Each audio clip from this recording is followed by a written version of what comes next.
Welcome to the Tech Egg. Don't get scrambled. Enjoy the video. You open the app and go straight to orders. No detours. You must be signed in. Once done, locate the active dash order and tap it. You're starting cancellation now. Read the order status and the cancellation option that appears.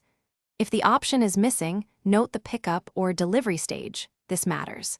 Keep your payment method visible so you can confirm refunds later. Proceed when you see cancel or help on the order screen. Once you tap cancel, choose the cancellation reason the app requires and confirm the action. If cancel isn't available, use contact support or help to request an operator cancellation and explain why. Be concise. Make sure to watch for the confirmation message and an estimated refund timeframe. If payment was charged, note the order ID and payment method.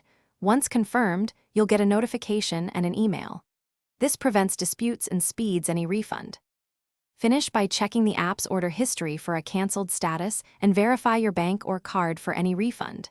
If the app shows canceled but no refund appears within the promised window, open in-app support and submit the order ID with your screenshot. Explain the timeline clearly. If the courier already accepted the order, prepare to escalate with proof. Keep messages short and factual. This helps resolve cases faster. One troubleshooting tip: restart the app and retry support if responses stall. Thanks for watching. Consider subscribing if I helped unscramble your problems.